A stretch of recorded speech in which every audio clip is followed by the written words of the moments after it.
all? I hope you all are well and fine. અને બધા એકદમ મસ્ત મજામાં હશો અને આ લેક્ચર જોતા હશો. સ્ટાર્ટ કરીએ છીએ આપણું આગળનું સેશન કેમિસ્ટ્રીમાં.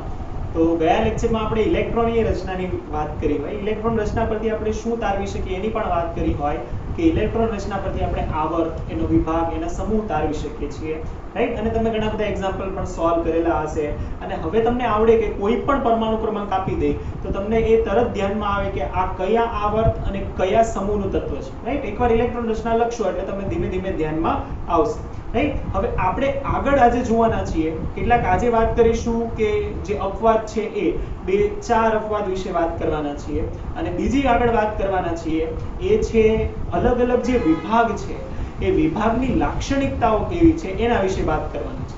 તો બહુ બેઝિક છે. અને બીજું તમને એ પણ કહી દઉં કે આ જે એક એક વિભાગ છે ને, એસ વિભાગ આખેને આખો, રાઈટ, પી વિભાગ આખેને આખો, ડી વિભાગ અને એફ વિભાગ, આ બધા વિભાગ તમે through out the 12th 11th તમે ભણવાના છો, રાઈટ. આ સેમેસ્ટરમાં જો તમને યાદ હોય ને તો આ જ તમારે 11th માં જ અત્યારે આપણે જોવાના છીએ ચેપ્ટર નંબર 6 છે આઈ થિંક આપણું S block element, right, S વિભાગના તત્વો. તો એ એસ વિભાગના તત્વો બધા આપણે આખે ને આખો એસ વિભાગ ત્યારે જોવાના છે, રાઈટ. સેમ આપણે જે આગળ વાત કરવાના છીએ તો આગલા સેમેસ્ટરમાં આપણે પી વિભાગનું પાર્ટ 1 જોવાના છે જેમાં 2 સમૂહ જોઈશું.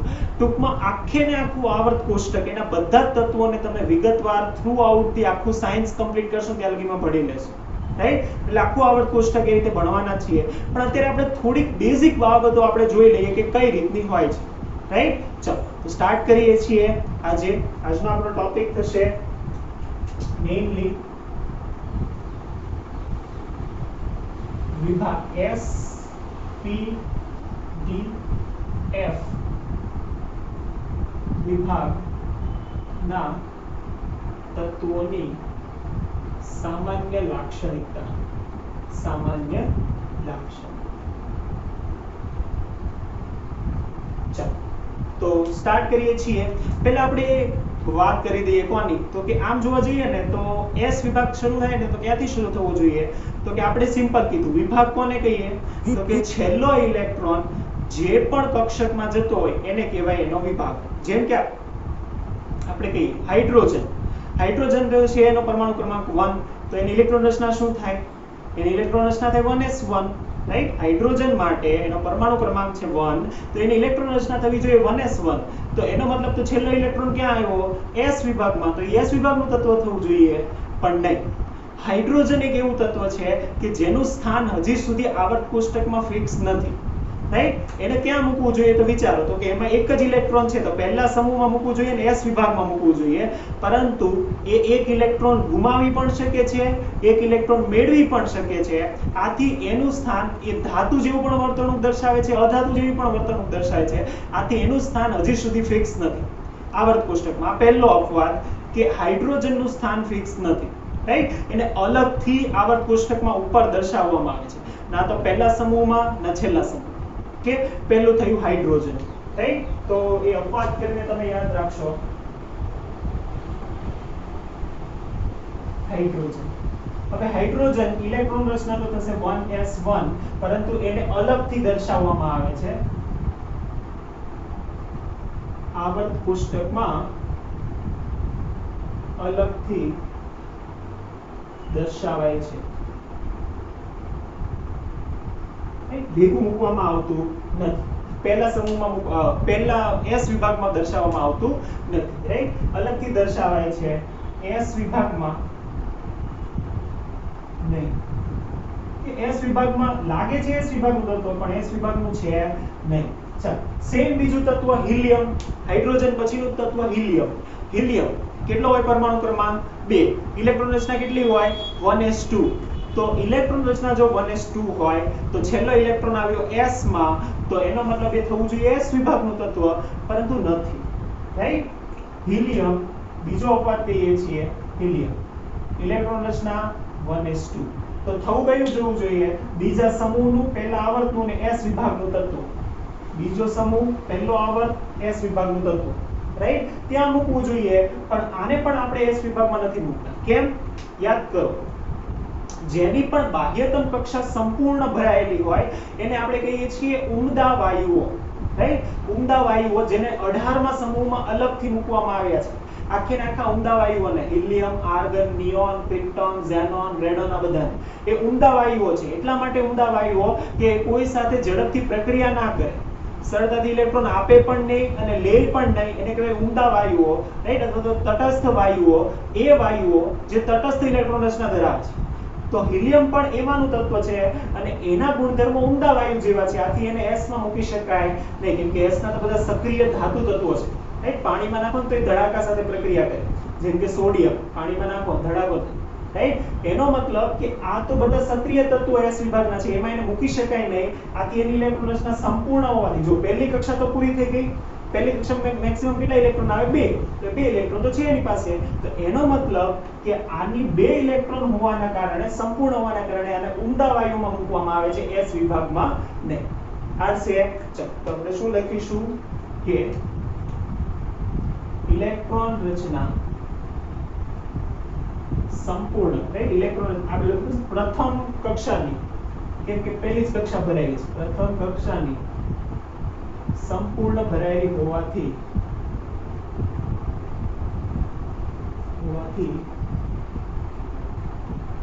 તેને ઉમદા વાયુઓમાં મૂકવામાં આવે છે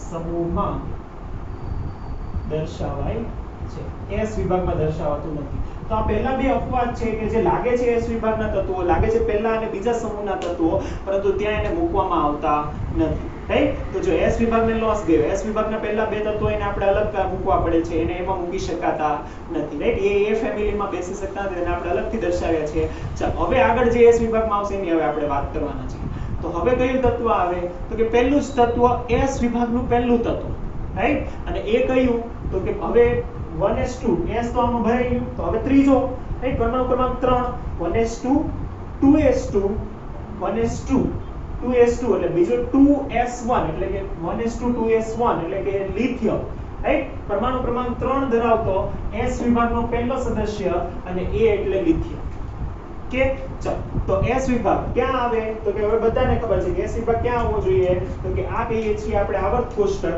તો આવર્ત કોષ્ટક જે હોય એમાં પહેલી જે બે કોલમ્સ છે રાઈટ પહેલી બે જે કોલમો છે એને આપણે કહીએ છીએ S વિભાગ અને એની અંદર છે પાછા બે કોલમ એની અંદર બે રાઈટ S વિભાગ તો આ થયો S વિભાગ કયા કયા આવે તો કે એની અંદર આવે સમૂહ 1 અને સમૂહ 2 બે જ સમૂહ ધરાવતો રાઈટ શા માટે બે સમૂહ કેમ કે S કક્ષકમાં હવે જો આ વિભાગનો મતલબ એવો થાય કે જે છેલ્લો ઇલેક્ટ્રોન જે કક્ષકમાં ભરાતો હોય એ રાઈટ હવે કક્ષકની કેપેસિટી 2 ઇલેક્ટ્રોનની છે તો એમાં બે જ સમૂહ આવશે રાઈટ કક્ષકની કેપેસિટી 2 છે તો એમાં બે જ સમૂહ આવશે તો સમૂહ 1 અને સમૂહ 2 જો આના સ્પેસિફિક નામ છે રાઈટ અને ઇલેક્ટ્રોન રચના આપણે લખી દઈએ જો પહેલો જે સમૂહ છે ને એની બધાની ઇલેક્ટ્રોન રચના બાહ્યતમ કક્ષાની સમાન છે પહેલા સમૂહનું કોઈ પણ તત્વ લઈ લો એની બાહ્યતમ કક્ષાની ઇલેક્ટ્રોન રચના સમાન જેવી હશે કઈ હશે તો કે પહેલા સમૂહ છે જેને આપણે આલ્કલી તત્વો પણ કહીએ છીએ એને શું કહીએ છીએ આલ્કલી તત્વો એની ઇલેક્ટ્રોન રચના હશે NS1 જેમ કે લિથિયમ એની 1s1 એની નીચે સોડિયમ એની બાહ્યતમ કક્ષાની ઇલેક્ટ્રોન રચના 2s લિથિયમની 2s1 એની નીચે સોડિયમ એની બાહ્યતમ કક્ષાની ઇલેક્ટ્રોન રચના 3s1 રાઈટ તો એનો મતલબ આના કોઈ પણ તત્વ લઈ લો એની બાહ્યતમ કક્ષાની ઇલેક્ટ્રોન રચના થાય NS1 n બરાબર 127 રાઈટ 227 1 નહીં ફાઇન તો આ એની બાહ્યતમ કક્ષાની રચના થશે સમૂહ 2 જે છે એ સમૂહ 2 ને આપણે કહીશું આલ્કલાઇન અર્થ મેટલ આલ્કલાઇન અર્થ મેટલ આલ્કલાઇન અર્થ એટલે પૃથ્વીના પોપડામાંથી મળે એટલે અર્થ કહેવાય એટલે આલ્કલાઇન અર્થ મેટલ નું એક્ઝેક્ટ ગુજરાતી તો અર્થ જ આપે છે આલ્કલાઇન અર્થ મેટલ એટલે અર્થ ધાતુ અર્ધ ને રાઈટ અર્થ નો મતલબ થાય પૃથ્વીના પોપડામાંથી મળે છે એટલે એને આપણે કહીએ છીએ અર્થ રાઈટ તો આને કહીશું આલ્કલાઇન અર્થ મેટલ આલ્કલાઇન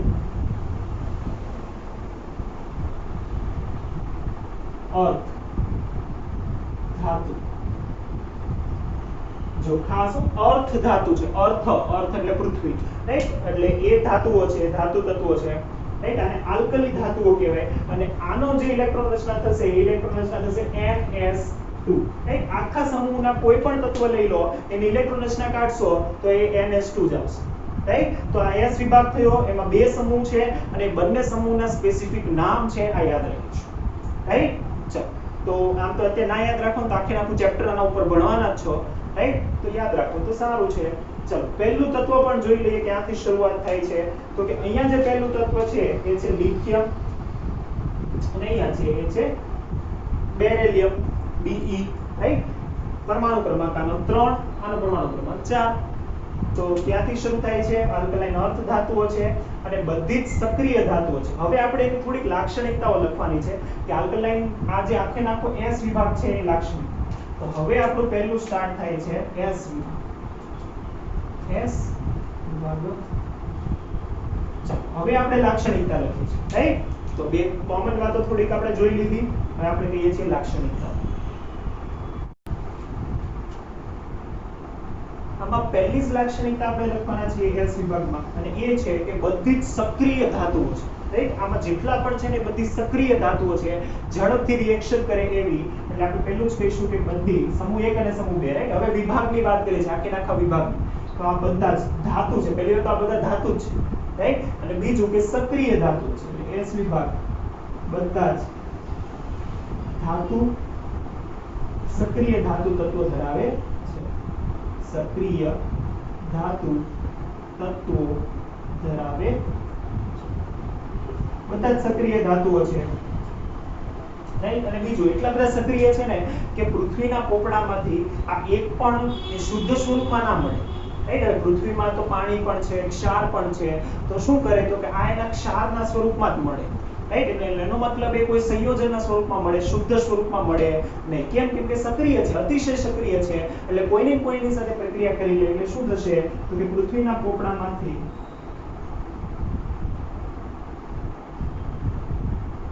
શુદ્ધ સ્વરૂપે મળતું નથી, રાઈટ? આ બધી જે સક્રિય ધાતુઓ છે એ પૃથ્વીના પોપડામાંથી શુદ્ધ સ્વરૂપે મળે નહીં, રાઈટ? ચલો, અગત્યનું. હવે બીજી વાત કરીએ છીએ કે આમાં તો બે જ સમૂહ છે અને બંને સમૂહની લાક્ષણિકતા શું? ચલો, એક કોમન નિયમ તમે ભણેલા, રાઈટ? કયો? તો કે કોઈ પણ ધાતુ તત્વની એક સામાન્ય લાક્ષણિકતા છે. શું? તો કે ઇલેક્ટ્રોન ગુમાવે. ધાતુઓ શું કરે? ઇલેક્ટ્રોન ગુમાવે. ધાતુઓ ઇલેક્ટ્રોન ગુમાવે. કેટલા ગુમાવે? જેટલા હોય એટલા. હોય એટલે બાહ્યતમ કક્ષામાં હોય એટલા. જેમ કે આપણે કહીએ સમૂહ નંબર 1, બાહ્યતમ કક્ષામાં કેટલા ઇલેક્ટ્રોન? 1. તો એ શું કરે? એક ઇલેક્ટ્રોન ગુમાવે અને +1 ઓક્સિડેશન અવસ્થા ધરાવે, રાઈટ? સમૂહ નંબર 2, બાહ્યતમ કક્ષામાં કેટલા ઇલેક્ટ્રોન? 2. તો કે 2 ઇલેક્ટ્રોન ગુમાવે અને +2 ઓક્સિડેશન અવસ્થા ધરાવે. તો આપણે કઈ રીતે લખીશું? તો કે આ ધાતુ તત્વો, ધાતુ છે એટલે ઇલેક્ટ્રોન ગુમાવશે, તો શું લખીશું કે આ તત્વો સમૂહ 1 એક ઇલેક્ટ્રોન ગુમાવે +1 ઓક્સિડેશન અવસ્થા,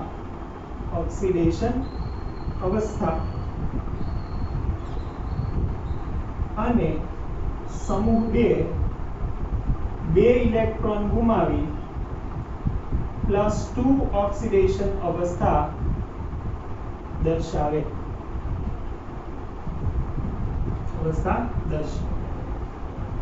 આપણને આપેલું છે જો, તો એનો મતલબ એવો થયો કે આ ધાતુ તત્વો છે એક અથવા તો બે ઇલેક્ટ્રોન ગુમાવશે, રાઈટ? આ એક ઇલેક્ટ્રોન ગુમાવશે, આ બે ઇલેક્ટ્રોન ગુમાવશે અને +1 અથવા તો +2 ઓક્સિડેશન દર્શાવશે.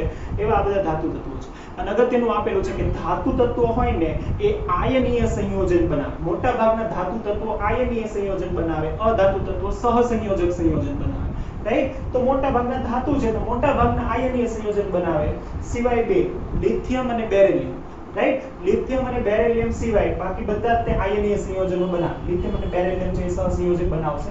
શા માટે? એ આપણે S વિભાગમાં જોઈશું, રાઈટ? તો એ અપવાદ છે, જો અત્યારે યાદ રાખવું હોય યાદ રાખી લો કે લિથિયમ અને બેરિલિયમ સિવાય બધા તત્વો, બધા એટલે આખે આખો S વિભાગ કેવા સંયોજનો બનાવશે? આયનીય સંયોજનો બનાવશે. બેરિલિયમ સિવાય બધા જ તત્વો આયનીય સંયોજનો બનાવે સમૂહનો કે ચાલો તો આટલી પ્રોપર્ટીઝ બહુ છે, ચાર પ્રોપર્ટી લખી ઘણી રાઈટ। આ જે ડાયાગ્રામ જે બનાવ્યો છે ને એ તમને એમસીક્યુ માં પૂછાય ને તો એ યાદ રાખવા માટે છે। ઇલેક્ટ્રોન રચના, એનું નામ, એમાં કયા સમૂહ આવે, એનું કયું તત્વ, એ બધું રાઈટ। તો આ જે આપણે લખ્યું ને એ કયું થાય તો કે એ આપણને એમસીક્યુ માં યાદ રાખે, પણ થિયરીમાં પૂછ્યું તો કે એસ વિભાગના તત્વોની કોમન લાક્ષણિકતા દર્શાવો તો તમારે આ યાદ રાઈટ। તો એના માટે આપણે આ લખ્યું છે, અને જો એમસીક્યુ પૂછાય તો યાદ રાખવા માટે તો આ બંને યાદ રાખવાનું છે આપણે જો કે ચાલો યાદ રહેશે આ સમૂહ S રાઈટ। તો આ થયો વિભાગ S, એની સામાન્ય લાક્ષણિકતા અને એના બે અપવાદ હાઇડ્રોજન અને હિલિયમ હોવા જોઈએ S માં, પણ છે નહીં, આખી S વિભાગના અપવાદ છે। ફાઇન આરસે ચાલો આગળ વાત કરીએ છીએ, બીજું છે P વિભાગ।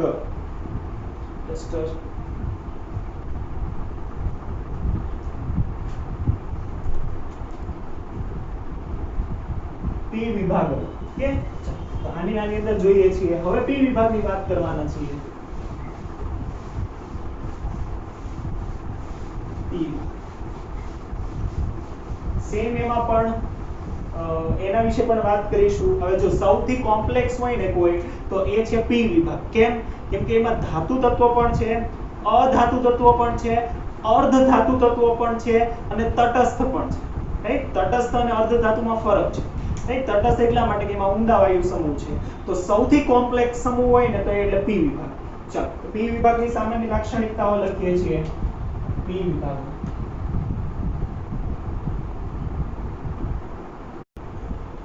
ચાલો તો P વિભાગમાં કયા સમૂહ આવશે તો કહીએ છીએ P વિભાગ।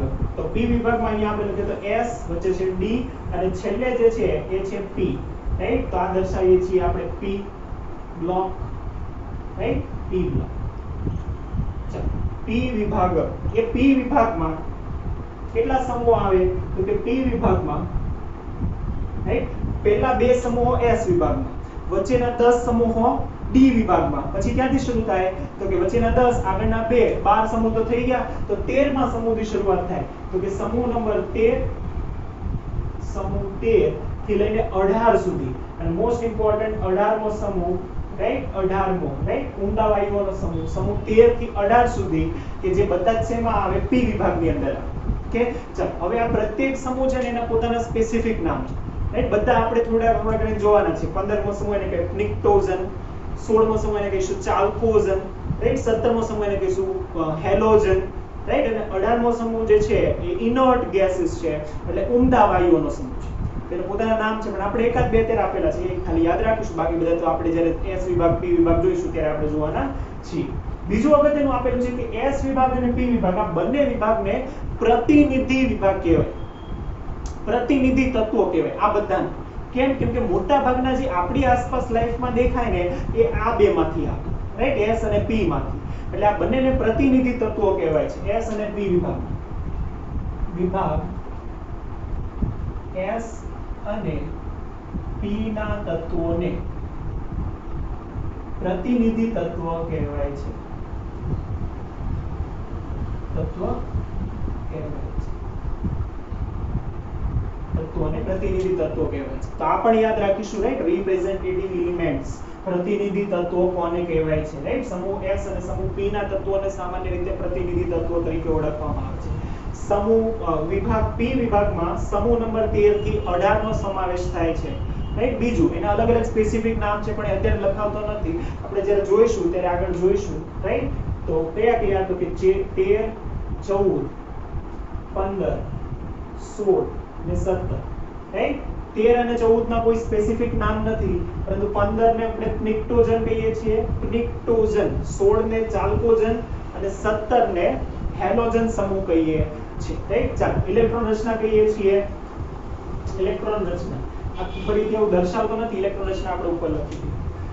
કઈ રીતે થશે ઇલેક્ટ્રોન રચના તો કે સિમ્પલ, અહીંયા કઈ આવે તો કે 13મા સમૂહ ક્યાંથી શરૂઆત થશે તો કે 13મા સમૂહનું પહેલું તત્વ બોરોન થી શરૂઆત થશે, બોરોન 5 રાઈટ, બોરોન થી શરૂઆત થશે, અને આમ તો P વિભાગમાં તત્વ હિલિયમ પણ આમાં જ આપણે કહીશું રાઈટ, 18મા સમૂહમાં પહેલું, એટલે હિલિયમ પહેલા ઉપર કહીશું, અને એની નીચે રાઈટ હિલિયમ, નિયન અને પછી આર્ગન ઓકે, તો બોરોન થી લઈને નિયોન આ બધા તત્વો જે છે 5 થી લઈને 5 ને 6 એડ કરો તો એ બધા તત્વો શેમાં આવશે તો કે એ પી વિભાગમાં આવશે.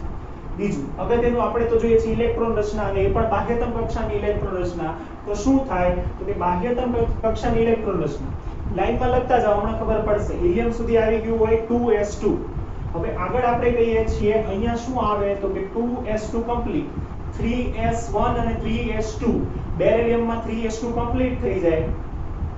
બોરોન આવશે તો બોરોનમાં આવશે 1s2 2s2 પછી આવશે સોરી હા 2s2 બેરિલિયમ સુધી કમ્પ્લીટ. બોરોન આવશે એટલે 2s2 અને 2p1 પહેલું જ ઇલેક્ટ્રોન આવશે 2p1 એટલે આની ઇલેક્ટ્રોન રચના આપણે સામાન્ય કહીશું np1. np1 સેમ 14 માની આપણે કહીશું આગળ શું આવશે ns2 2s2 એવી રીતે આવ્યું ને એટલે ns2 np1. પછી આપણે કહીશું 14 માં આવશે તો શું આવશે ns2 np2. 15 માં માટે ns2 np3, 16 માં માટે ns2 np4, 17 માં માટે ns2 np5 અને 18 માં માટે ns2 np6. ns2 np6 right. તો આ એની બાહ્યતમ કક્ષાની કોમન ઇલેક્ટ્રોન રચના થશે અને આ p વિભાગમાં p વિભાગના તત્વો છે તો p માં ઇલેક્ટ્રોન દાખલ થતા જશે. એક ઇલેક્ટ્રોન દાખલ થાય તો 13મો, બીજો થાય તો 14મો, ત્રીજો થાય તો 15મો, ચોથો થાય તો 16મો, પાંચમો થાય તો 17મો અને છઠ્ઠો ઇલેક્ટ્રોન દાખલ થાય તો 18મા સમૂહનું તત્વ બને. તો આ ns2 np1 થી ns2 np6 સુધીની ઇલેક્ટ્રોન રચના દર્શાવે છે, બાહ્યતમ કક્ષાની ઇલેક્ટ્રોન રચના દર્શાવે છે. રાઈટ. બીજું જો આ તત્વો આ સમૂહ છે ને એ ધાતુ તત્વો પણ દર્શાવે, અધાતુ તત્વો અને અર્ધ ધાતુ તત્વો. સૌથી કોમ્પ્લેક્સ વિભાગ છે, સૌથી કોમ્પ્લેક્સ. એક F વિભાગ ને કોમ્પ્લેક્સ જ છે પણ સૌથી કોમ્પ્લેક્સ છે. કેમ? ધાતુ પણ છે, અધાતુ પણ છે અને અર્ધ ધાતુ. જો અત્યારે તમને છે ને સ્ક્રીન પર P વિભાગ દેખાતો હોય ખાલી આપણે ટેક્સ્ટ બુકમાં આપેલો છે ને એમાં જો એક વચ્ચે zigzag લાઈન તમને દેખાય રાઈટ. એ zigzag લાઈન શું દર્શાવે છે એ અર્ધ ધાતુ તત્વો ધરાવે છે રાઈટ. આપણે તમને અહીંથી કેસરી કલર જેવામાં દેખાતી હોય zigzag લાઈન, એ zigzag લાઈન તમને દર્શાવે છે અર્ધ ધાતુ તત્વ રાઈટ. ગ્રીન જે બધું દર્શાવે છે ગ્રીન એ છે અધાતુ તત્વો અને જે બ્લુ કલરનું જે છે એલ્યુમિનિયમ, ગેલિયમ, ઇન્ડિયમ, થેલિયમ આ બધા તે શું છે એ બધા ધાતુ તત્વો છે. Tin, SN, tin, PB, lead આ બધા ધાતુ તત્વો છે. તો જો આખે ને આખા સમૂહમાં આ સાઈડ ખૂણામાં છે એ ધાતુ છે, વચ્ચે zigzag લાઈન અર્ધ ધાતુ છે, ઉપરના બધા અધાતુ છે અને છેલ્લું ઉમદા વાયુઓ તટસ્થ તત્વો પણ છે જેને કોઈ લેવા દેવા નહીં, ધાતુય નહીં અધાતુય નહીં રાઈટ. તો એવા તત્વો પણ છે એટલે સૌથી કોમ્પ્લેક્સ તત્વ છે એ પણ યાદ રાખીશું. એટલે ધાતુ પણ ધરાવે છે, અધાતુ પણ ધરાવે. એટલે એવો સવાલ કદાચ આવે કે કયા સમૂહના તત્વો એ ધાતુ, અધાતુ ને અર્ધધાતુ તત્વો ધરાવે છે, કયા વિભાગના? તો એ આવશે P રાઈટ. તો P વિભાગ થશે, એમાં zigzag લાઈન અર્ધધાતુ દર્શાવે અને ઉમદા વાયુ પણ આમાં આવેલા છે. ને ઉમદા વાયુ એટલે કે જે કોઈ સાથે પ્રક્રિયા કરે નહીં. તો ચાલો એકાદ બે પોઈન્ટ આપણે લખવાના છે, લખી દઈએ. તો કે P વિભાગમાં ધાતુ, અધાતુ, અર્ધધાતુ તત્વો આવેલા છે અને ઉમદા વાયુઓને બ્રેકેટમાં આપણે શું લખીશું? તટસ્થ વાયુઓ સમૂહ. તટસ્થ વાયુ સમૂહ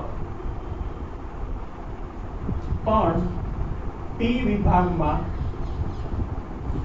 છે રાઈટ. P વિભાગમાં તે આ બધું આવેલું છે એટલે થોડું કોમ્પ્લેક્સ છે તો એ રીતે એને પણ યાદ રાખીશું. ઓકે ચાલો બીજું. હવે અધાતુનું કઈ રીતનું નેચર હોય? અધાતુ તત્વો ઇલેક્ટ્રોન જનરલી મેળવે. તો P વિભાગના તત્વો જનરલી ઇલેક્ટ્રોન મેળવવાની વૃત્તિ રાખે રાઈટ. પરંતુ એમાં તો ધાતુય છે તો ધાતુ તો ગુમાવવાની પણ વૃત્તિ રાખે અને ઉમદા વાયુ છે કે જે ના મેળવે કે ના ગુમાવે. એટલે જો આમાં P વિભાગમાં તમે સ્પેસિફિક ના લખી શકો કે ખાલી ગુમાવે કે ખાલી મેળવે રાઈટ. એમાં બધું જ છે, ધાતુઓ ના ગુમાવે ના મેળવે રાઈટ. બીજું અધાતુઓ એ અર્ધધાતુ ના ગુમાવે ના મેળવે, તટસ્થ વાયુઓ. તો એનો મતલબ સૌથી કોમ્પ્લેક્સ છે. એના માટે સ્પેસિફિક આપણે લખવું પડે કે ધાતુ તત્વો હોય તો એ મેળવે, સોરી ગુમાવે. અધાતુ તત્વો મેળવશે, અર્ધધાતુ તત્વો મેળવી બી શકે, ગુમાવી બી શકે like silicon, like germanium, like gallium. એનો મતલબ કે એ તત્વો અર્ધધાતુ છે, જ્યારે ઊંડા વાયુઓ ના તો મેળવે ના ગુમાવે, એ સ્ટેબલ છે, રાઈટ? તો એ રીતનું દર્શાવશે. હવે આ બધામાં છે તમને ક્યાંક ઇલેક્ટ્રોન પ્રાપ્તિ એન્થાલ્પી અને આયનીકરણ એન્થાલ્પીની વાત કરેલી છે, પણ એ આપણે અત્યારે નહીં જોઈએ. આપણે જ્યારે આવર્તિતાના ગુણધર્મો જોઈશું ત્યારે આપણે આની વાત કરવાના છે. ફાઇન. તો એ ત્યારે આપણે વાત કરીશું. આમાં વિશેષ બીજી કોઈ આપણે વાત કરવાના છીએ નહીં, કેમ કે અંદર જે આપેલું છે ને એ એની આવર્તિતાના ગુણધર્મો છે, એ આપણે એના સ્પેસિફિક સમૂહ અને આવર્ત માટે જોવાના છીએ, અત્યારે નહીં. ફાઇન. તો આ થશે પી વિભાગ અને પી વિભાગના તત્વોની વાત. કે ચલો આટલું જ આપણે આમાં યાદ રાખીશું. બાકીની આવર્તિતાના ગુણધર્મોમાં જોઈશું કે અધાતુ ગુણધર્મ આ તરફ જઈએ તો વધે, રાઈટ? સમૂહમાં ઉપર નીચે તરફ જઈએ તો ધાતુ ગુણધર્મ વધે, અને પીરિયડમાં એટલે કે આવર્તમાં આમ જઈએ ને ડાબેથી જમણે તરફ તો ધાતુ ગુણધર્મ ઘટે, અધાતુ ગુણધર્મ વધે. એ બધું આપણે આવર્તિતામાં જોઈશું. આયનીકરણ એન્થાલ્પી, ઇલેક્ટ્રોન પ્રાપ્તિ બધું ત્યારે જોઈશું. અત્યારે આમાં મેશઅપ કરતા નથી. ચાલો તો પી વિભાગ કરીએ છીએ પૂરો, રાઈટ? આડસે આ રીતે અને પી વિભાગ પણ કમ્પ્લીટ. હવે મોસ્ટ ઇમ્પોર્ટન્ટ છે ડી અને એફ. ડી વિભાગ તો નાનકડો આપેલું છે. ચાલો તો કહીએ છીએ ડી વિભાગ. ડી ના તત્વોની સામાન્ય લાક્ષણિકતા. તો શું આવશે એના તત્વોની સામાન્ય લાક્ષણિકતા? તો કે ડી વિભાગના તત્વો એ એસ વિભાગ અને પી વિભાગ એને બંને જોડે છે, રાઈટ? વચ્ચે છે 10 એ 10 સમૂહ. એટલે ડી વિભાગ એ એસ અને પી વિભાગના તત્વોને જોડે છે. આથી એને કહેવાય સંક્રાંતિ તત્વો, રાઈટ? ડી વિભાગના બધા તત્વોને શું કહેવાય? આમ તો બધાને નહીં, હિલિયમ, ઝિંક અને કેડમિયમને સંક્રાંતિ તત્વો નથી કહેવાતા, પણ તમે આગળ ભણશો. પણ આપણને કોમન આપેલું છે કે ડી વિભાગને સંક્રાંતિ વિભાગ પણ કહેવાય, સંક્રાંતિ તત્વો પણ કહેવાય. અને બધા ધાતુ છે, રાઈટ? બધા તત્વો ધાતુ છે. ડી વિભાગ આખે ને આખો, એટલે એમાં કોઈ કન્ફ્યુઝન છે નહીં. ક્યાં આવે તો કે અહીંયા હોય એસ વિભાગ, રાઈટ? એની વચ્ચે આવે એટલે કે આ પી વિભાગ, આ બંનેની વચ્ચે જે 10 સમૂહો છે એને આપણે શું કહીએ તો કે ડી વિભાગ. આ જે વચ્ચેનો જે છે, રાઈટ? વચ્ચેનો આખે નાખું, રાઈટ? ડી વિભાગ, આને આપણે કહીશું ડી. કયા સમૂહથી શરૂ થાય તો કે પહેલો અને બીજો તો એસ વિભાગમાં આવી ગયા, તો કે ત્રીજા સમૂહથી શરૂ થાય, રાઈટ? ત્રીજા સમૂહમાં કયું તત્વ પહેલું આવે તો કે સ્કેન્ડિયમ, રાઈટ? 30 લગીના તત્વો તો આપણને યાદ જ છે. Scandium 21, right? અને ઝિંક 30. તો જો આમાં 4 સિરીઝ છે. આને કહેવાય 3D સિરીઝ, એના પછી આવે 4D સિરીઝ, પછી આવે 5D સિરીઝ અને પછી આવે 6D સિરીઝ, રાઈટ? તો એને સિરીઝ કહેવાય, શ્રેણી, રાઈટ? તો આ જે સિરીઝ છે 3D એટલા માટે કે એનો છેલ્લો ઇલેક્ટ્રોન 3D કક્ષામાં છે, 4D એટલા માટે છેલ્લો ઇલેક્ટ્રોન 4D માં જાય, રાઈટ? તો આ ડી વિભાગ એને આખે ને આખાને શું કહેવાય? એ આખે ને આખાને આપણે કહીશું સંક્રાંતિ તત્વો. શા માટે સંક્રાંતિ? જો સંક્રાંતિના બે મીનિંગ તમે કાઢી શકો. સંક્રાંતિનો મતલબ એવો થાય કે એક તો પહેલી વાત ડી ડી ટ્રાન્ઝિશન. થોડુંક તમને અત્યારે ઉપરથી જાય કે ડી ડી ટ્રાન્ઝિશન એટલે શું? તો કે ડી કક્ષક જો ખાલી હોય, ખાલી એટલે કે એમાં એક જ જગ્યા જો ખાલી હોય, જેમ કે ડી વિભાગમાં 10 ઇલેક્ટ્રોન આવી છે, રાઈટ? હવે જો 10 ઇલેક્ટ્રોનમાંથી એકાદ ઇલેક્ટ્રોન પણ ખાલી હોય અથવા તો 4 ઇલેક્ટ્રોન ખાલી છે, 6 જ ઇલેક્ટ્રોન ભરાયેલા છે, તો એ ઇલેક્ટ્રોન એક કક્ષકમાંથી બીજી કક્ષકમાં જઈ શકે, રાઈટ? ડી માં સંક્રાંતિ કરી શકે, એને કહેવાય સંક્રાંતિ. તો એ પહેલું વાત. અને બીજું કે એસ વિભાગ અને પી વિભાગને જોડે છે, આથી સંક્રાંતિ. તો આ બંને તમારે યાદ રાખવાના છીએ. જ્યારે તમે 12માં આવશો ત્યારે સંક્રાંતિનો મતલબ આપણે એવું કહીશું કે એ તત્વો કે જે પોતાની ડી કક્ષકમાં રહેલા ઇલેક્ટ્રોન વચ્ચે સંક્રાંતિ અનુભવે છે. અને અત્યારે આપણે એવું કહીશું કે જે એસ વિભાગ અને પી વિભાગને જોડતા તત્વો છે એ સંક્રાંતિ તત્વો ડી વિભાગ. બંને સાચું છે, બંનેમાંથી કંઈ ખોટું નથી, પણ બંને યાદ રાખીશું. ફાઇન. ચલો તો એ આપણે યાદ રાખવાના છીએ. અને વાસ્તવમાં ઝિંક, કેડમિયમ અને Hg છે ને એને સંક્રાંતિ તત્વો ન કહેવાય, રાઈટ? એ તમે 12માં ભણશો. શા માટે? કેમ કે આખા ભરેલા છે. ચલો તો 13 થી લઈને ક્યાં સુધી? 12, રાઈટ? 3 4 5 10 તત્વો કરવાના છે. 3 4 5 6 7 8 9 10 11 અને 12. 10 આ વચ્ચેના 10 સમૂહ છે એને શેના તરીકે ઓળખાય છે?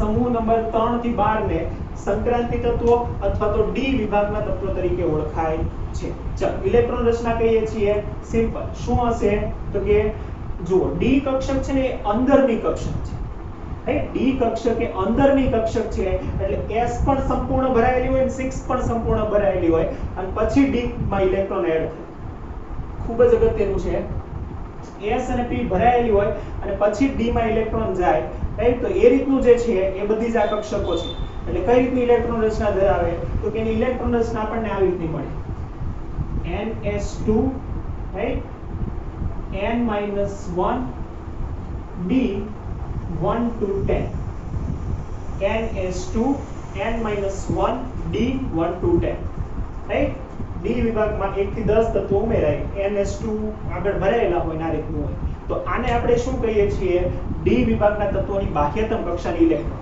સમૂહ 1 સમૂહ 3 હોય તો એમાં આવે 3d અહીંયા d1 4 માટે d2 એવી આર છે ઈઝી છે એટલું બધું કઈ હેવી છે નહીં ઓકે ચલો તો આ આપણને આવડશે n-1 d1 to 10 ns2 તો આ એની ઇલેક્ટ્રોન રચના થઈ હવે આની કેટલીક પ્રોપર્ટીઝ લખી દઈએ કે આ બધા જ સંક્રાંતિ તત્વો ધાતુ તત્વો છે બધા જ સંક્રાંતિ તત્વો કેવા છે ધાતુ તત્વો છે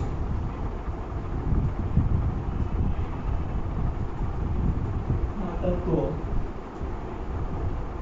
ધાતુ તત્વો છે બધા જ ધાતુ તત્વો છે અને અગત્યનું આ ડી વિભાગના જેટલા છે ને એ ઉદ્દીપક તરીકે બહુ સારી રીતે વપરાય છે એટલે ઉદ્દીપક તરીકે વપરાતા તત્વો છે ઉદ્દીપક તરીકે વપરાતા અને S અને P વિભાગને જોડે છે આથી એને સંક્રાંતિ તત્વો કહેવાય છે S અને P વિભાગને જોડતા હોવાથી સંક્રાંતિ તત્વો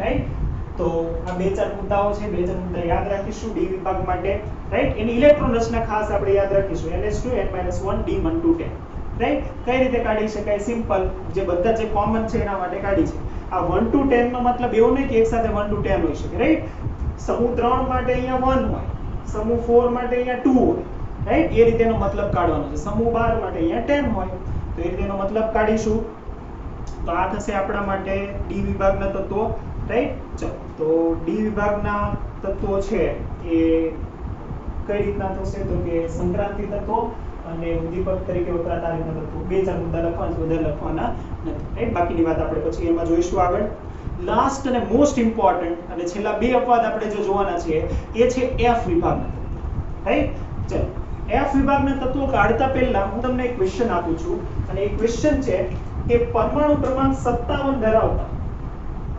પરમાણુ ક્રમાંક 57 ધરાવતું તત્વ કયા વિભાગનું હોવું જોઈએ ચાલો ફટાફટ કાઢો કયા વિભાગનું તત્વ હોવું જોઈએ આપણા નિયમ પ્રમાણે રાઈટ કોઈ એમાં છેડછાડ નહીં કરવાની આપણા નિયમ પ્રમાણે કાઢો રાઈટ ઇલેક્ટ્રોન રચના લખો છેલ્લો ઇલેક્ટ્રોન ક્યાં જાય છે એ ચેક કરો અને કાઢીને કહો કે પરમાણુ ક્રમાંક 57 ધરાવતું તત્વ કયા વિભાગનું તત્વ મારે બીજું કઈ નથી ખાલી વિભાગ જોઈએ છે ચાલો કયા વિભાગનું તત્વ થવું જોઈએ ત્યાં સુધી આપણે ઇરેઝ કરીએ કાઢો ફટાફટ બધા ઇલેક્ટ્રોન રચના લખો 57 માટે ઇલેક્ટ્રોન રચના લખશો અને કઈ રીતનું થાય છે એ પણ લખશો ફાઇન કાઢો ફટાફટ 57 નું તત્વ પરમાણુ ક્રમાંક 57 કયા વિભાગનું તત્વ થશે ઓકે કાઢ્યું રાઈટ 57 ચલો કાઢો ફટાફટ રાઈટ 57 બાહ્યતમ કક્ષાની ઇલેક્ટ્રોન રચના કઈ રીતે મળે ને હું તમને કહું બાહ્યતમ કક્ષામાં રાઈટ 57 ઇલેક્ટ્રોન ભરવાના છે તો બાહ્યતમ કક્ષામાં તમને આવું મળ્યું હશે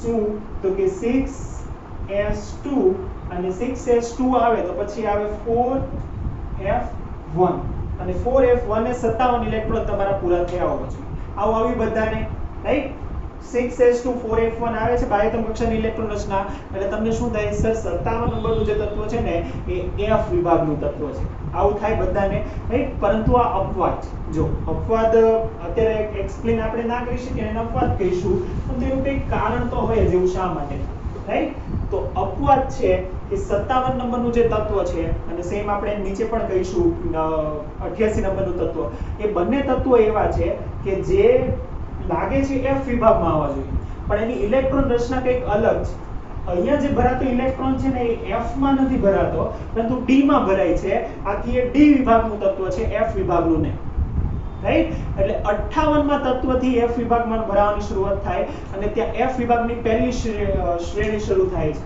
એટલે આપણે કહીએ છીએ સૌથી કોમ્પ્લેક્સ F વિભાગ અને એના અપવાદ F વિભાગ. તો F વિભાગના પહેલા બે અપવાદ લખી દઈશું, રાઈટ? બે અપવાદ લખીશું. તો કે પહેલા મેં કીધું તમને 57 ને તમે કાઢ્યું, રાઈટ? F વિભાગમાં આવવું જોઈએ પણ છે નહીં કેમ કે એની ઇલેક્ટ્રોન છેલ્લો ઇલેક્ટ્રોન D માં છે આટલામાં, રાઈટ? ચાલો તો એ બંને અપવાદ આપણે લખી દઈએ.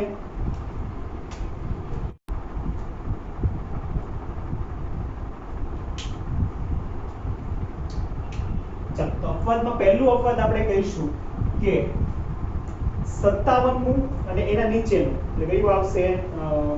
થોરિયમ ની પહેલા, થોરિયમ 90 નું પહેલાનું એટલે એક્ટિનિયમ 57 ને 89 આ બંને તત્વો, રાઈટ? એટલે આપણે લખીશું પરમાણુ ક્રમાંક 57 કયું થશે? તો કે એ આપણે કહીએ છીએ લેન્થેનમ, રાઈટ? પહેલું તત્વ લેન્થેનમ છે 50 નંબરનું, રાઈટ? La એની ઇલેક્ટ્રોન રચના શું થશે? તો કે એ આપણે કહીએ છીએ 6s2 શું થવી જોઈએ? તો કે એ થાય 3d પર બાહ્ય કક્ષાની ઇલેક્ટ્રોન રચના લખું છું, રાઈટ? તો 57 નું થવું જોઈએ F વિભાગનું પણ છે કયા વિભાગનું? D વિભાગનું તત્વ છે. પરમાણુ ક્રમાંક 57 અને 89 આ બંને 89 એક્ટિનિયમ એ પણ, રાઈટ? Ac એક્ટિનિયમ આ બંને તત્વો હોવા જોઈએ F વિભાગના તત્વો. આનું પણ કાઢો, અહીંયા પણ આવશે તમને 7s2 89 કાઢશો એટલે બાહ્યતમ કક્ષા આવશે 7s2 અને એમાં આવશે 5f1, રાઈટ? હોવા જોઈએ F વિભાગના તત્વો પરંતુ છે D વિભાગના તત્વો, આથી એને આપણે અપવાદ ગણીશું અને F વિભાગમાં ગણતા નથી. આ ખાસ યાદ રાખીશું કેમ કે જો ડાયરેક્ટ તમને 57 પૂછે તો તમે 100% F વિભાગ જ લખો પરંતુ F વિભાગ નથી, રાઈટ? જ્યારે D આ F વિભાગ આખું ચેપ્ટર ચાલશે ત્યારે તમને આ સમજાઈ જશે પણ અત્યારે તમારે યાદ રાખવું પડે, રાઈટ? કેમ કે ગમે તે ક્વેશ્ચન આવી શકે. તો પરમાણુ ક્રમાંક 57 અને 89 બંને તત્વો એ D વિભાગના તત્વો છે. D વિભાગના તત્વો છે અને એના પછી એટલે 57 પછીના તત્વો અને 89 પછીના 14 તત્વો એ F વિભાગની સિરીઝ રચે છે અને 57 પછી 58 સીરિયમ થી લઈને 58 પ્લસ કરો 14 ત્યાંથી લઈને 14 તત્વો એટલે 58 ને 14 કરશો એટલે કેટલા આવશે? 58 અને કરશો કેટલા? 14 એટલે કેટલા આવશે? 71 લ્યુટેશિયમ. તો કહીએ છીએ 58, રાઈટ? હવે F વિભાગના તત્વો શરૂ થાય છે. ક્યાં? તો F વિભાગમાં બે સિરીઝ છે, રાઈટ? F વિભાગમાં 4f સિરીઝ છે અને 5f સિરીઝ છે. 4f સિરીઝ નું નામ છે, પહેલું તત્વ છે લેન્થેનમ એટલે એના પરથી એને કહેવાય લેન્થેનોઇડ્સ, રાઈટ? અને 5f નું પહેલું તત્વ આગળનું તત્વ છે એક્ટિનોઇડ્સ એટલે એને કહેવાય એક્ટિનિયમ એટલે એને કહેવાય એક્ટિનોઇડ્સ, રાઈટ? તો કયું તત્વ શરૂ થશે? તો કે શરૂ થાય F વિભાગમાં પ્રથમ શ્રેણી કઈ શ્રેણી કહેવાય? તો કે 4f કહેવાય. જેનું 4f ક્યાંથી શરૂ થાય? તો કે 4f 58 સીરિયમ થી શરૂ થાય. 58 સીરિયમ થી લઈને 71 લ્યુટેશિયમ Lu, રાઈટ? આ તત્વોના નામ પણ તમારે યાદ રાખવા પડશે અત્યારે. તો સીરિયમ થી લઈને લ્યુટેશિયમ આ તત્વો પ્રથમ શ્રેણીમાં આવે, રાઈટ? અને એ શ્રેણીને શું કહેવાય? પ્રથમ શ્રેણીને જેને લેન્થેનોઇડ્સ કહેવાય. લેન્થેનોઇડ્સ રાઈટ? જો હવે એની ઇલેક્ટ્રોન રચના તમારે સ્પેસિફિકલી યાદ રાખવી પડશે કેમ કે અટપટી છે. જો તો એની ઇલેક્ટ્રોન રચનામાં આપણે કહીએ છીએ F વિભાગમાં ઇલેક્ટ્રોન આવશે તો કયા આવશે? તો કે n-2, રાઈટ? F1 to 14. હવે D વિભાગમાં પણ ક્યારેક ઇલેક્ટ્રોન હોઈ શકે છે તો આપણે D વિભાગ પણ લખીશું કે n-1 કેટલા હશે? તો કે D વિભાગમાં પણ 0 અથવા તો 1 ઇલેક્ટ્રોન હોઈ શકે છે અને S તો પૂરું ભરાયેલું જશે, એ હશે ns. તો આ એની ઇલેક્ટ્રોન રચના છે, આ યાદ રાખીશું. ખાસ આમાં ઇલેક્ટ્રોન હોઈ શકે છે 0 અથવા તો 1 એ આપણે યાદ રાખીશું. શેના માટે? પ્રથમ શ્રેણીમાં. ચાલો બીજી શ્રેણી કહીએ છીએ બીજી શ્રેણી, રાઈટ? ઇરેઝ કરી દઈએ 57 વાળું. બીજી શ્રેણી કઈ શ્રેણી છે? તો કે બીજી શ્રેણી છે 5f, રાઈટ? 5f બધા રેડિયોએક્ટિવ તત્વો છે. થોરિયમ ને યુરેનિયમ ને એવા બધા તત્વો છે, બધા રેડિયો એક્ટિવ તત્વો છે, રાઈટ. ક્યાં લગીના છે તો કે 89 પછીના એટલે 90 થોરિયમ પહેલું જ રેડિયો એક્ટિવ તત્વ તો કે થોરિયમ 90 થોરિયમ, રાઈટ. 90 થોરિયમ થી લઈને લોરેન્સિયમ 103 લોરેન્સિયમ, રાઈટ. થોરિયમ થી 103 લોરેન્સિયમ, રાઈટ. 5f શ્રેણી કહેવાય, જેને આપણે શું કહીએ છીએ, જેને એક્ટિનોઇડ્સ કહેવાય છે, જેને એક્ટિનોઇડ્સ તત્વો કહેવાય છે. બીજું એની પણ ઇલેક્ટ્રોન રચના આપણે ખાસ યાદ રાખીશું. એની ઇલેક્ટ્રોન રચના કઈ રીતની શું થશે, એની કોમન ઇલેક્ટ્રોન રચના. તો એની કોમન ઇલેક્ટ્રોન રચના આપણે કહીએ છીએ 5f સિરીઝ છે તો આપણે કહીશું 5f, રાઈટ. ક્યાં સુધીના તત્વો તો કે 1 to 14 સુધીના તત્વો, રાઈટ. પછી તો કે આવશે 6 5s, પછી 6d, રાઈટ. 0 to 2, જો અહીંયા 0 to 1 ઇલેક્ટ્રોન હોઈ શકે, અહીંયા 0 to 2 ઇલેક્ટ્રોન હોઈ શકે, એક અથવા તો બે ઇલેક્ટ્રોન d માં પણ હશે, અને છેલ્લું 7s2, રાઈટ. આ સંપૂર્ણ ભરાયેલી છે, રાઈટ. તો આ જે ઇલેક્ટ્રોન રચના છે ને એ f વિભાગની કોમન ઇલેક્ટ્રોન રચના આપણે કહીશું, રાઈટ. તો લેન્થેનોઇડ માટે કેવું હોય તો શું કહી શકીએ, તો લેન્થેનોઇડ માટે તો અહીંયા આપણે આ સ્પેસિફિક લખી શકીએ, ત્યાં n - k લખવાની જરૂર નહીં. લેન્થેનોઇડ કયું આવે તો કે ત્યાં તો આવે સ્પેસિફિક છે કે 4 જ આવે, રાઈટ. આ કયું આવશે 5 આવશે, આ કયું આવશે 6, રાઈટ. તો ત્યાં n - 2 n - 1 અને n લખવાની જરૂર છે નહીં, ડાયરેક્ટ તમે આ લખી શકો. તો આ થશે લેન્થેનોઇડ, આ થશે એક્ટિનોઇડ્સ, રાઈટ. કયા તત્વો આવે, એનો પરમાણુ ક્રમાંક, એની સંજ્ઞા, એનું નામ, આ બધું યાદ રાખવાનું છે, રાઈટ.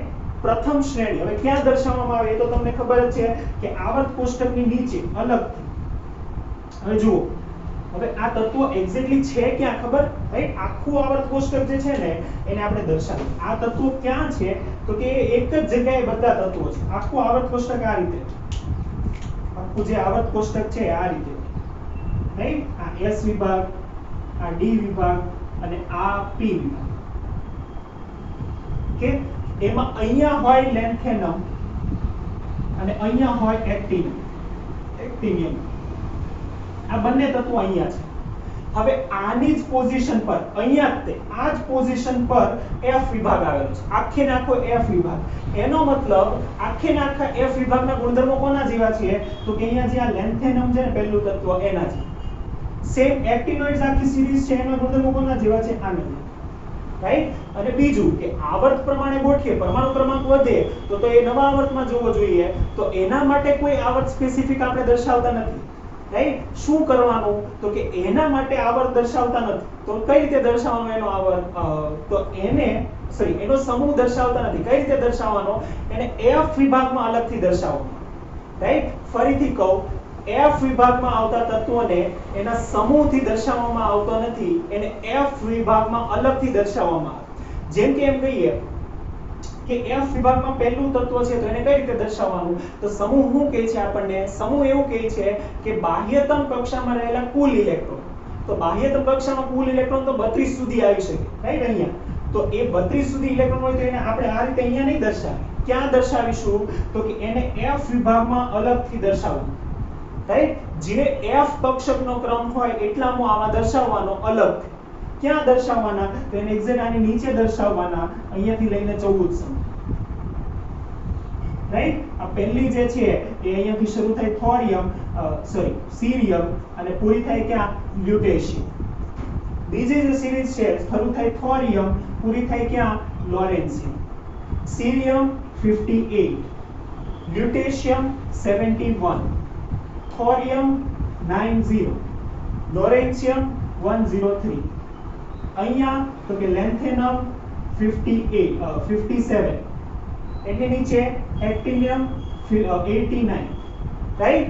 તો આ બે તત્વોને આપણે આંતર સંક્રાંતિ તત્વો, હા, અને આને કહેવાય આંતર સંક્રાંતિ તત્વો, રાઈટ. F વિભાગને કહેવાય આંતર સંક્રાંતિ તત્વો. શા માટે સંક્રાંતિ તત્વોની વચ્ચે આવેલા છે એટલા માટે આંતર સંક્રાંતિ તત્વો. સંક્રાંતિ તત્વોની પણ અંદર છે એટલે આંતર સંક્રાંતિ, રાઈટ. તો આ થશે આંતર સંક્રાંતિ તત્વો બે છે, રાઈટ. આ જે 4f સિરીઝ છે ને એનો તો આપણે અભ્યાસ કરી શકીએ છીએ, પણ 5f સિરીઝ છે ને બધા રેડિયો એક્ટિવ તત્વો છે. અને એમાં ખૂબ જ અગત્યનું, જો આ પૂછી શકે કદાચ યુરેનિયમ પછીના જેટલા તત્વો શોધાયા ને એ મોટા ભાગના તત્વો યુરેનિયમમાંથી જ સંશ્લેષિત છે. યુરેનિયમ પછીના તત્વોને યુરેનિયમ, રાઈટ, U93, યુરેનિયમ પછીના તત્વોને અણુ યુરેનિયમ તત્વો કહેવાય છે. અણુ યુરેનિયમ તત્વો કહેવાય છે. અણુ યુરેનિયમ તત્વો કહેવાય છે. શા માટે? તો કે યુરેનિયમ એક એવું, એક તો ખબર આપણને કે આ યુરેનિયમ છે એ એટમ બોમ્બ બનાવે એમાં વપરાય, રાઈટ, અને આપણે જે પરમાણુ ઉર્જા ઉત્પન્ન કરે ને એમાં પણ વપરાય. એનું વિખંડન થઈ શકે, એનો પરમાણુને આપણે તોડી શકીએ. હવે યુરેનિયમના પરમાણુ તોડીને નવા નવા તત્વો બનાવી શકીએ. એટલે મોટા ભાગના જે યુરેનિયમ પછીના તત્વો શોધાયા ને એ યા તો યુરેનિયમમાંથી શોધાયા યા તો એના પરથી શોધાયા, એની સાથેની પ્રક્રિયા. આથી બાકીના બધા તત્વો એને ફોલો કરે છે, એટલે એને કહેવાય ટ્રાન્સ યુરેનિયમ અથવા તો અણુ યુરેનિયમ તત્વો, રાઈટ, અણુ યુરેનિયમ તત્વો કહેવાય યુરેનિયમ પછીના તત્વો. તો યુરેનિયમ પછીના ઓલમોસ્ટ બધા તત્વો અણુ યુરેનિયમ તત્વો તરીકે ઓળખાય છે. અને 5F વિભાગના બધા જ તત્વો રેડિયો સક્રિય છે. રેડિયો સક્રિયનો મતલબ એમાંથી ગામા રેઝ, આલ્ફા રેઝ આવું બધું નીકળતું હોય, રાઈટ, અને એનું જે પરમાણુ છે એનું ડીકે થતું હોય આથી. અને બીજું કે એ તત્વો છે ને એ અલ્પ પ્રમાણમાં બનાવી શકાય લેબોરેટરીમાં. અલ્પ પ્રમાણ મીન્સ બહુ ઓછા પ્રમાણમાં બને, નેનોગ્રામમાં બને, માઇક્રોગ્રામમાં બને અને તરત જ વિઘટન પણ પામી જાય. આથી એનો અભ્યાસ બહુ મુશ્કેલ છે. આ ઉપરના તત્વોનો થોડો અભ્યાસ આપણે કરીશું. ફાઇન, તો આ યાદ રાખીશું. આ છે F વિભાગ. તો અહીંયા આપણે જે આ બધા વિભાગ છે S, P, D, F એના વિશેની જે કોમન બધી માહિતી જે છે એ આપણે જોઈ કે શું છે, કઈ રીતે દર્શાવાય, કઈ રીતનું હોય. ફાઇન, તો એની કોમન ઇલેક્ટ્રોન રચના, એની કોમન કેટલીક પ્રોપર્ટીઝ એ થોડું યાદ રાખીશું. એ પૂછાઈ શકે છે, આવી શકે છે, રાઈટ. ચલો, તો આ લેક્ચર પૂરતું અહીંયા સુધી રાખીએ છીએ. બધા જે વિભાગ છે એના વિશેની કોમન માહિતી હવે તમને સમજાઈ ગઈ હોય કે બધા વિભાગમાં કેવા કેવા પ્રકારના તત્વો છે. એના આગલા લેક્ચરમાં આપણે એ પણ જોયું કે કયા વિભાગમાં કયું તત્વ પરમાણુ ક્રમાંકના આધારે કઈ રીતે ગોઠવી શકાય. તો ખૂબ જ અગત્યના આ બે લેક્ચર જે છે એ કમ્પ્લીટ કરીએ છીએ, અહીંયા પૂરું કરીએ છીએ. કે ચલો, નેક્સ્ટ લેક્ચરમાં બીજું આપણે આગળ કહીશું. ત્યાં સુધી થેન્ક યુ.